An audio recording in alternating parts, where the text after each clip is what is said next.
Now, he's been called the invisible candidate, but Abdelaziz Bouteflika has just been re-elected for a fourth term as Algeria's president. أي ما يمثل 81.53%. But the main opposition leader has called the elections a massive fraud.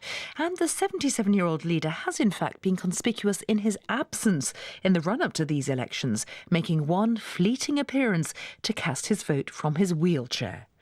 The French-Algerian journalist Nabila Ramdani is in Algiers to cover the elections. Did she think they were free and fair? The first thing to say really is that the actual election result looks rather unlikely. 6 candidates were standing, all with some level of support, and yet we have President Abdelaziz Bouteflika being re-elected on 81% of the vote. Anybody who believes in democratic elections will look at these results with a degree of skepticism. And in fact, a lot of people are known to have boycotted the vote, and there are accusations that the vote was rigged. What kind of Algerians went to the polls? Well, having spent the last week or so in Algiers and in the capital city in particular, I can definitely say that Bouteflika does indeed have a level of support which is actually very high, and there are very good reasons for this. And they mainly relate to security in a country which has gone through a huge amount of turbulence over the last 50 years, notably the War of Independence going back some 50 years ago, and indeed a more murderous civil war which lasted a solid decade in the 1990s until the early 2000s. So Bouteflika was the leader who was credited with ending the horrendous civil war shortly after he came to power.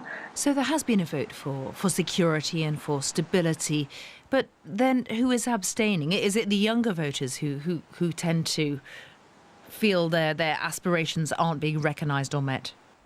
Well, absolutely. 70% of the population are under 30, and they believe that Bouteflika has outlived his historical role. Young people in particular are experiencing all sorts of social problems. The vast majority of them are unemployed. There's a serious housing crisis and a lack of opportunities in general. Why then hasn't there been an Arab Spring uprising or outpouring there? Well, I would contend that the Arab Spring in Algeria started a long time ago. In 1988, in fact, the youths took to the street en masse, and there was a very ruthless repression by government forces which killed 500 young people. There's certainly no appetite in Algeria for more violence and indeed bloodshed. So I think there's an acceptance of working within an imperfect political and indeed corrupt system rather than seeking radical and violent solutions.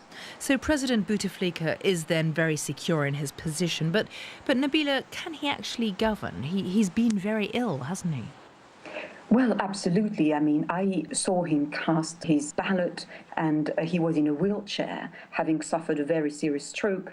I think the main issue here is really the fact that Algeria, being a wealthy country, has not been able to exploit its vast economic wealth to the benefit of its entire population to solve endemic and indeed social problems.